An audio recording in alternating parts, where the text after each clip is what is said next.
ആകട്ടെ. വളരെ വളരെ സന്തോഷമുണ്ട് ഇന്ന് നമുക്കൊരുമിച്ച് ദൈവത്തെ ആരാധിപ്പാൻ ഇടയാകുന്നതിൽ. പ്രത്യേകിച്ച് അഭിനയ തിരുമേനിയും കൊച്ചുമ്മയും നമ്മുടെ മധ്യേ ഉണ്ട്. കഴിഞ്ഞ ദിവസമുണ്ടായ വലിയ അപകടത്തിൽ നിന്ന് ദൈവം അത്ഭുതകരമായി തിരുമേനിയും കൊച്ചുമ്മയും രക്ഷിച്ചു. ഇന്ന് നമുക്കൊരുമിച്ച് ദൈവത്തെ ആരാധിപ്പാനായിട്ട് ഇടയായി തീർന്നിരിക്കുന്നു. നാൾതോറും ദൈവം നമുക്ക് നൽകുന്ന എല്ലാ വിടുതലിനെ ഓർത്ത് ദൈവത്തെ സ്തുതിക്കുവാനും മഹത്വപ്പെടുത്തുവാനും ഇപ്രകാരമുള്ള അവസരങ്ങൾ നമ്മൾ ഉപയോഗിക്കണം. പ്രത്യേകിച്ച്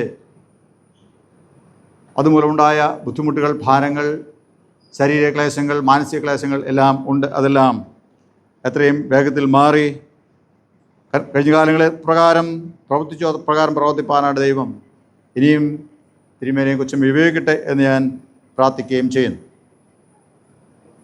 ഇന്ന് സ്ത്രീജന സഖ്യത്തിൻ്റെ ഒരു യൂണിറ്റിൻ്റെ ഒരു വാർഷിക ദിവസമായിട്ടാണ് നമ്മൾ കൊണ്ടാടുന്നത്.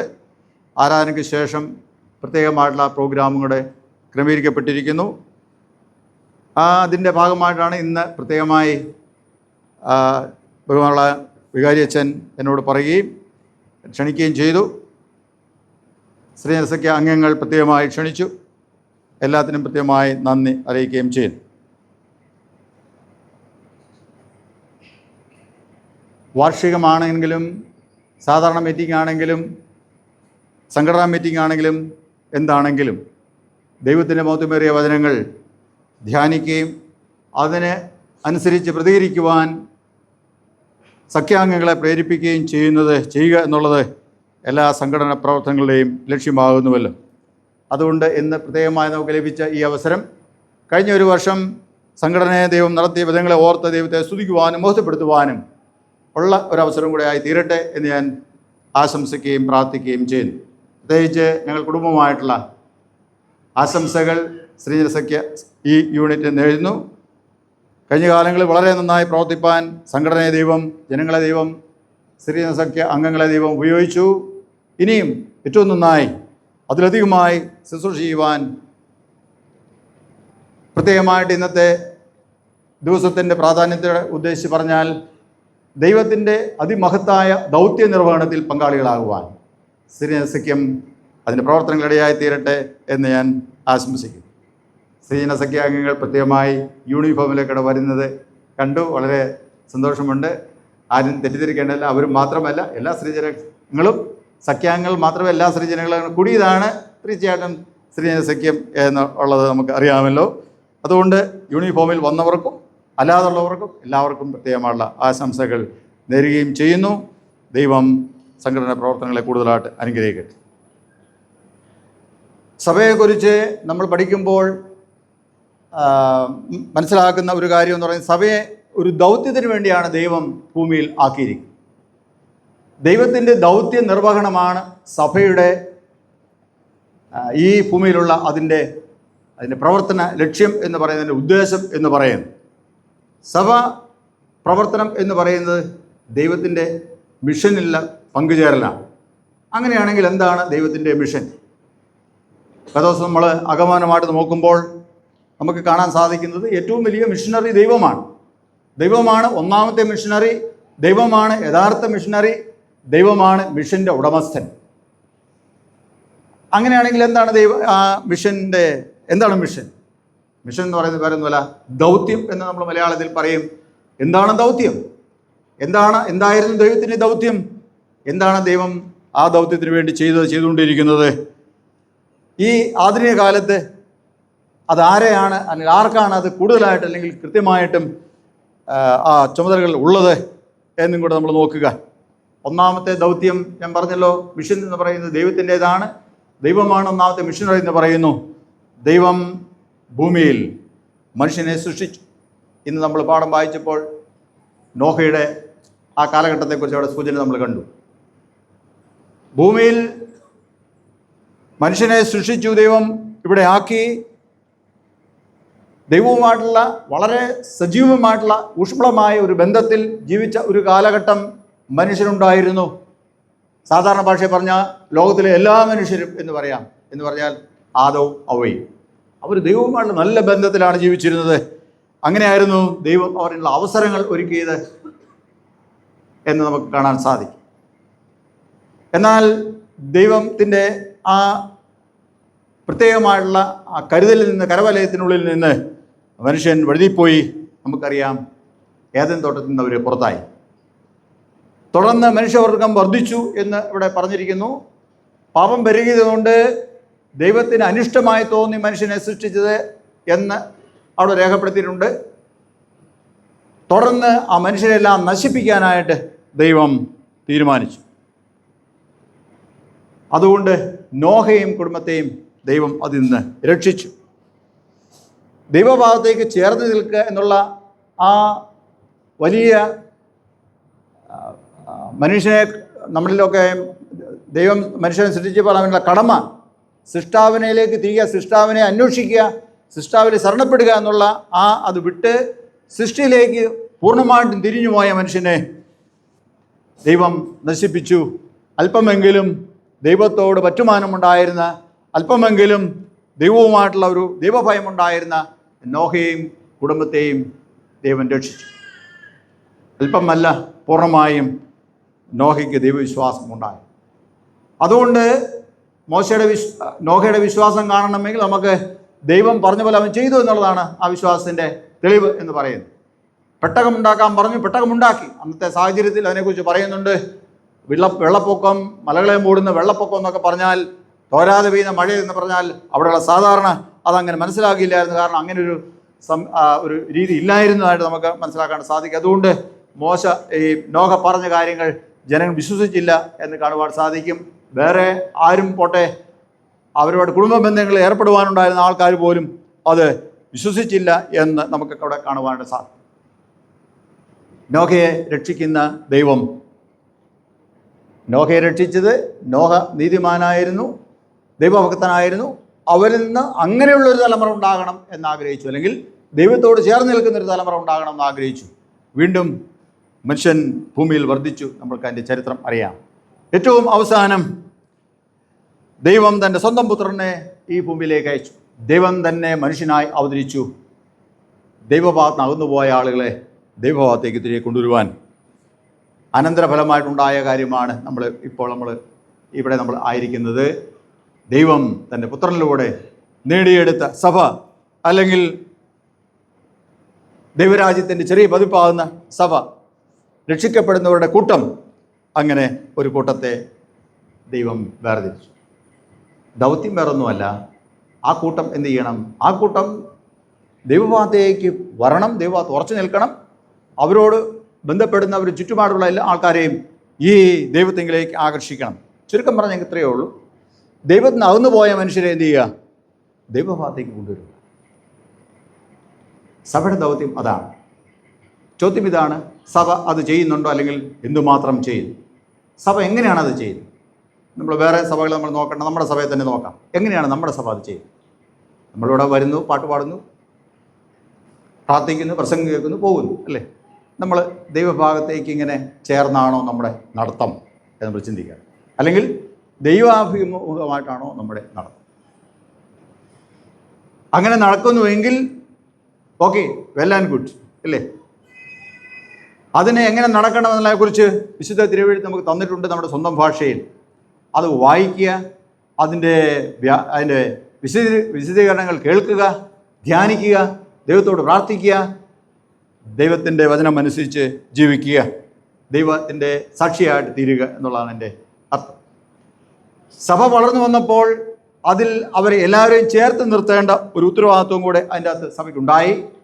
ഏതെങ്കിലും ഒരു വിഭാഗത്തെ മാറ്റിയാൽ അത് ഈ അതിശ്രേഷ്ഠമായ ദൗത്യ നിർവഹണത്തിന് ഹാനികരമായി തീരും, അല്ലെങ്കിൽ ഫലപ്രദമായി തീരുകയില്ല എന്ന് മനസ്സിലാക്കിയ സഭാ നേതാക്കന്മാർ സഭയിൽ വിവിധ ഈ ദൗത്യം പല ആൾക്കാർക്കായി പ്രത്യേകമായി വീതിച്ചു കൊടുത്തു എന്ന് നമുക്ക് കാണുവാൻ സാധിക്കും. അങ്ങനെയാണ് സംഘടനാ പ്രവർത്തനങ്ങൾ ഉണ്ടായി.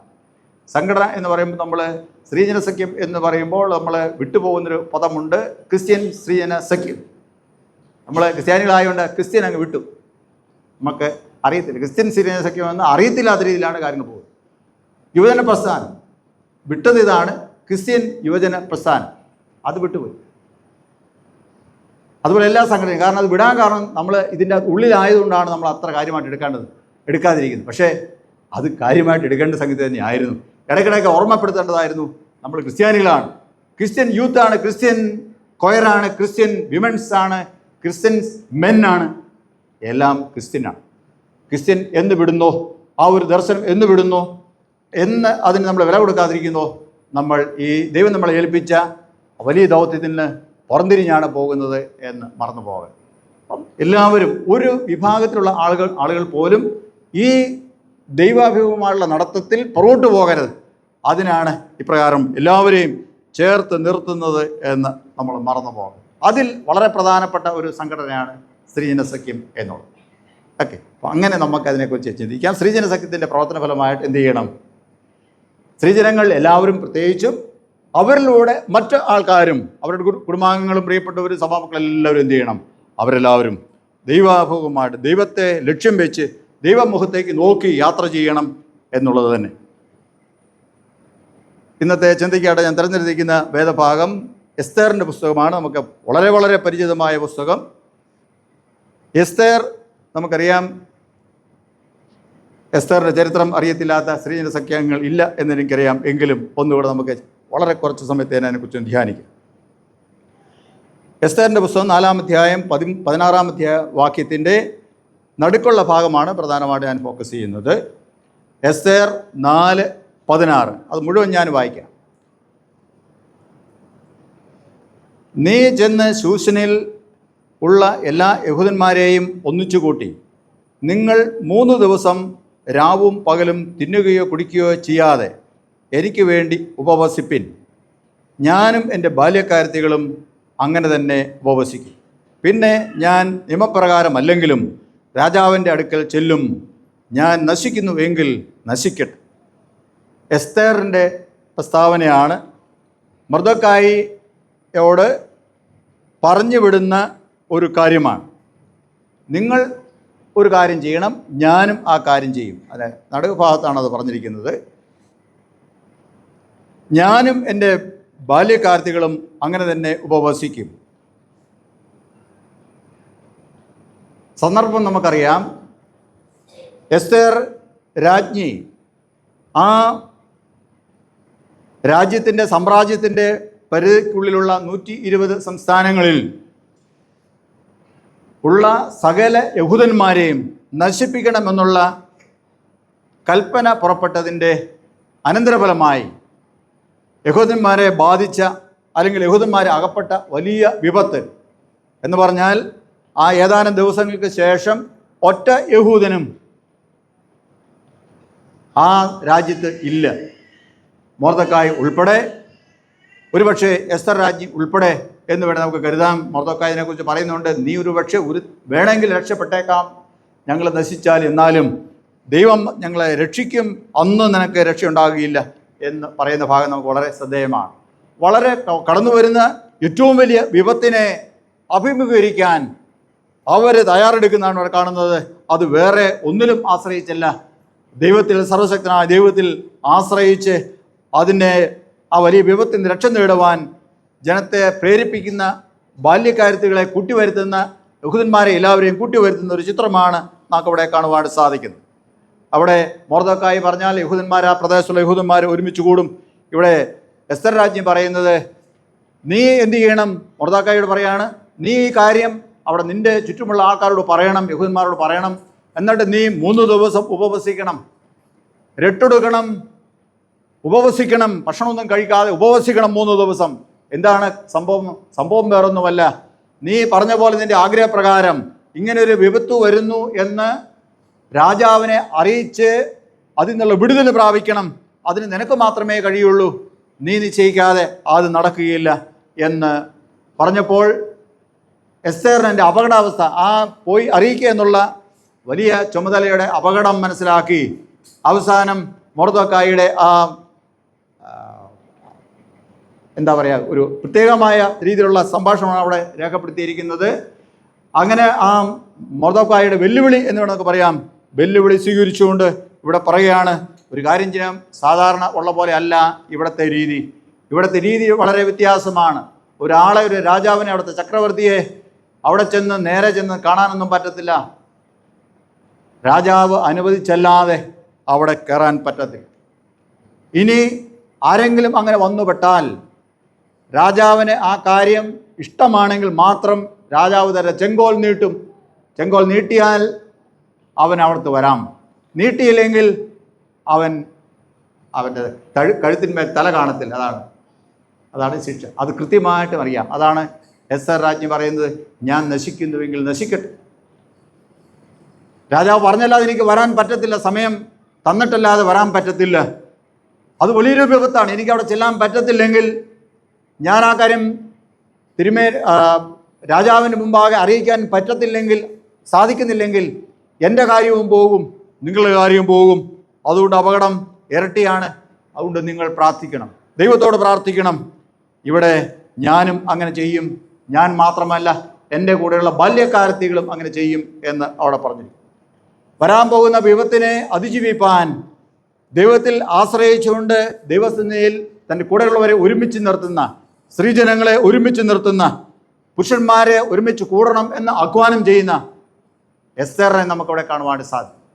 പ്രിയമുള്ളവരെ, ഈ ആധുനിക കാലത്ത് വന്ന് എത്തിയിരിക്കുന്ന എനിക്ക് നിങ്ങൾക്കും വളരെ സൂക്ഷ്മമായി നോക്കിയാൽ നമുക്ക് മനസ്സിലാകാൻ സാധിക്കുന്ന ചില സത്യങ്ങളുണ്ട്.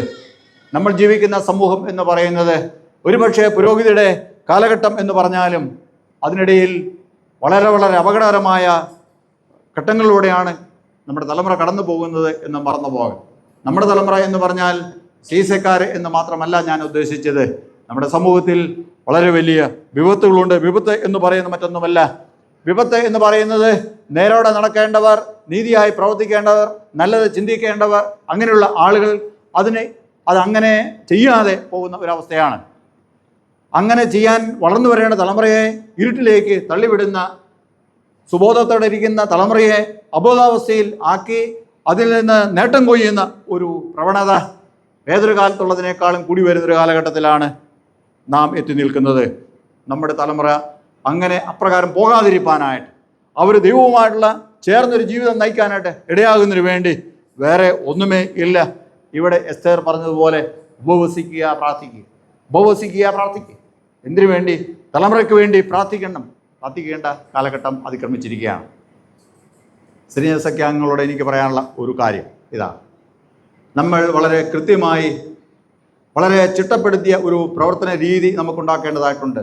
പ്രവർത്തന രീതി എന്ന് പറയുന്നത് നമ്മുടെ നമ്മുടെ സഭയിൽ എത്ര സ്ത്രീജനങ്ങളുണ്ട് എന്നൊരു കണക്ക് നമുക്കുണ്ടായിരിക്കും. വേണമെങ്കിൽ ഒരു നിശ്ചിത പ്രായം വെച്ചേക്കാം. 1 വയസ്സ് പ്രായം മുകളിലോട്ടുള്ള സ്ത്രീകൾ എത്ര പേരുണ്ട് എന്നൊരു കണക്ക് നമുക്കുണ്ടായിരിക്കും. അവരിൽ ഒരു നിശ്ചിത പ്രായപരിധി എന്ന് പറഞ്ഞാൽ നമുക്കൊരു കൗമാരപ്രായക്കാരെ നമ്മൾ ഉദ്ദേശിക്കാം. ഒരു 10 വയസ്സോ അല്ല 12 വയസ്സിനോ മുകളിലേക്കുള്ള എത്ര സ്ത്രീജനങ്ങളുണ്ട്? അവരെത്ര പേര് പള്ളിയിൽ വരുന്നുണ്ട്, സൺഡേ സ്കൂളിൽ വരുന്നുണ്ട്, അവർ സ്കൂളിൽ പോകുന്നുണ്ട് തുടങ്ങിയുള്ള കാര്യങ്ങളെക്കുറിച്ച് നമുക്കൊരു രൂപരേഖ ഉണ്ടായിരിക്കണം. സംഘടനയിൽ എത്ര പേരെ നമുക്ക് അവരെ സംഘടിപ്പിക്കാനായിട്ട് പറ്റുന്നുണ്ട് എന്ന് ചിന്തിക്കണം.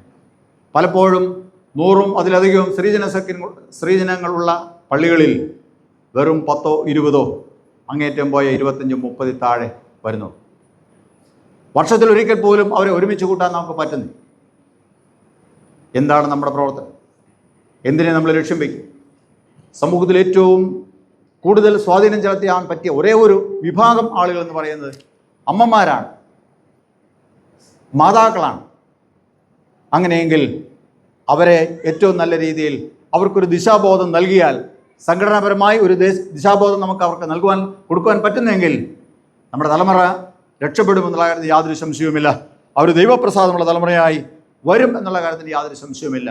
വേറെ ഒന്നുമല്ല, പ്രതിവിധി ഒന്നു മാത്രമേ ഉള്ളൂ. പ്രതിവിധി എന്ന് പറയുന്നത് ദൈവസന്നിധിയിൽ ഒരുമിച്ച് കൂടുക. ദൈവസന്നിധിയിൽ ഒരുമിച്ച് കൂടണം. ദേവാലയത്തിൽ വന്ന് സംഘടനാ മീറ്റിങ്ങിൽ മാത്രമുള്ള ഒരുമിച്ച് കൂടലല്ല ഞാൻ ഉദ്ദേശിക്കുന്നത്. നമ്മുടെ വീട്ടിൽ നമ്മളെ ഒരുമിച്ച് കൂടാനുള്ള ചുമതല നമുക്കുണ്ട്. പഴയ കാലങ്ങളിൽ വേദോസം വായിക്കുമ്പോൾ ഒരുമിച്ച് കൂടുന്ന എൻ്റെ ചുമതല, വീട്ടിലെ പുരോഹിതൻ എന്ന് പറയുന്നത് അവിടുത്തെ കാരണവനാണ്, മൂത്ത ആളാണ്, പിതാവാണ്. പിതാവ് കഴിഞ്ഞാൽ ജ്യേഷ്ഠ പുത്രനാണ്, അല്ലെങ്കിൽ മൂത്ത പുത്രനാണ് അതിൻ്റെ ചുമതല. ആരാധനയ്ക്കായിട്ട് കൂട്ടി വരുത്താനുള്ള ചുമതല, അവർക്ക് വേണ്ടി യാഗങ്ങൾ അർപ്പിക്കാനുള്ള ക്രമീകരണം ചെയ്യാനുള്ള ചുമതലയെല്ലാം ആണുങ്ങൾക്കാണ്, അല്ലെങ്കിൽ പിതാക്കന്മാർക്കാണ്, മൂത്ത പുത്രന്മാർക്കാണ്. എന്നാൽ സൂക്ഷ്മമായി നോക്കിയാൽ അമ്മമാർക്കും സ്ത്രീകൾക്കും വളരെ വിലപ്പെട്ട സംഭാവന അവർ ചെയ്തതായിട്ട് കാണാൻ സാധിക്കും.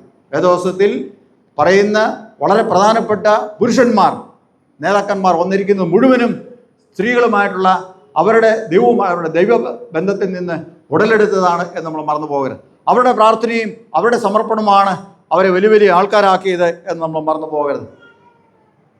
ഓരോ സൗമ്യത തുടങ്ങിയുള്ള പ്രവാചകന്മാരെ കുറിച്ച് ഓർക്കുമ്പോൾ, മോശ തുടങ്ങിയുള്ള ആൾക്കാരെ നമ്മൾ നോക്കുമ്പോൾ, മറ്റ് പ്രവാചകന്മാരെ കുറിച്ച് എല്ലാം നോക്കുമ്പോൾ, ശത്രുക്ക് മേശക്ക് അഭയന്ദ്രവ ദാനിയേൽ തുടങ്ങിയ സുഹൃത്തുക്കൾ തുടങ്ങിയ ആൾക്കാരെ നോക്കുമ്പോൾ എല്ലാം അതിൻ്റെ പിന്നിൽ അവരുടെ മാതാക്കളാണ്. അതിന് പിന്നിൽ ഏറ്റവും ശക്തമായി നിന്നത് ഇസ്രായേലിനെ ഭരിച്ച, യഹൂദ രാജ്യം ഭരിച്ച പല രാജാക്കന്മാരെ നോക്കുമ്പോൾ അവരുടെ മാതാക്കളുടെ സ്വാധീനമാണ് ഏറ്റവും നല്ല ഭരണം നടത്തുവാൻ അവരെ പ്രേരിപ്പിച്ചത് എന്ന് നമുക്ക് കാണാൻ സാധിക്കും. ഓർക്കുക, സ്ത്രീജനങ്ങൾ നിസ്സാരക്കാരല്ല. അവർക്ക് സമൂഹത്തിൽ വളരെ വലിയ വ്യത്യാസങ്ങൾ വരുത്താൻ സാധിക്കും. ഇവിടെ ഒരു ക്രിസ്ത്യൻ സംഘടന എന്നുള്ള നിലയിൽ, ഒരു ക്രിസ്തീയ സ്ത്രീജന സഖ്യം എന്നുള്ള നിലയിൽ ക്രിസ്തുവിനാണ് പ്രാധാന്യം, ദൈവത്തിനാണ് പ്രാധാന്യം, ദൈവവചനത്തിനാണ് പ്രാധാന്യം. ഇതിലേക്ക് അവരെ നമ്മുടെ തലമുറയെ തിരിച്ചു കൊണ്ടുവരേണ്ട ഉത്തരവാദിത്വം നമുക്കുണ്ട്.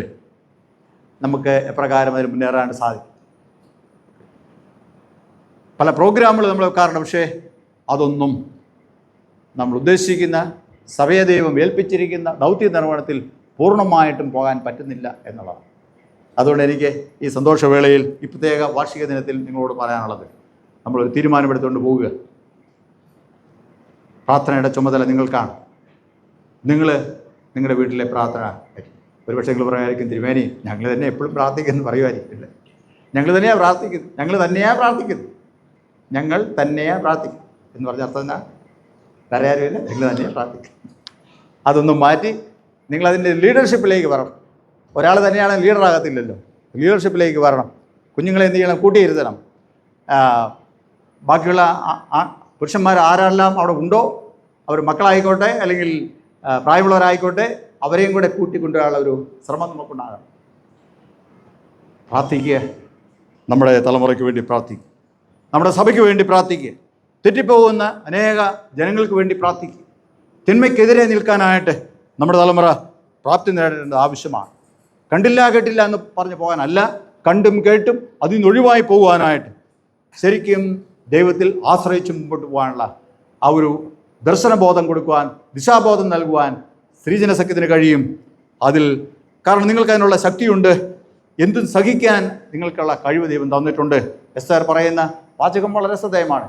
ഞാൻ നശിക്കുന്നുവെങ്കിൽ നശിക്കട്ടെ, സമൂഹത്തിന് വേണ്ടി ഞാൻ നശിക്കുന്നുവെങ്കിൽ നശിക്കട്ടെ, നിങ്ങളേതായാലും പ്രാർത്ഥിക്കണം. പോവുകയാണ് ദൗത്യ നിർവഹണത്തിന് വേണ്ടി പോകുന്ന എസ്തേർ. തനിക്ക് വേണ്ടി ഈ കാര്യം രാജാവിന് മുമ്പിൽ അറിയിപ്പാൻ പോകുന്ന എന്നെ ഏറ്റവും ഫലകരമായി അത് അവതരിപ്പിക്കാനുള്ള ശക്തി, അതിനുള്ള കരുത്ത് ഞാൻ നശിക്കാതിരിപ്പാൻ നിങ്ങൾ പ്രാർത്ഥിപ്പിക്കും. തുടർന്നുള്ള ചരിത്രം നമുക്കറിയാവുന്നതാണ്. പ്രാർത്ഥന ദൈവം കേട്ടു. അപ്രകാരമാണ് വളരെ വലിയ ദുരന്തം അത് അവർക്ക് ആർപ്പായി തീർന്നത്, അവർക്ക് സന്തോഷമായി തീർന്നത്. അവർക്ക് മാത്രമല്ല, പിന്നീടുള്ള വർഷങ്ങളിൽ മുഴുവനും അവർ ഓരോ ദിവസം ഈ പ്രത്യേക ദിവസം ആചരിച്ച് നമുക്ക് കാണാൻ സാധിക്കും.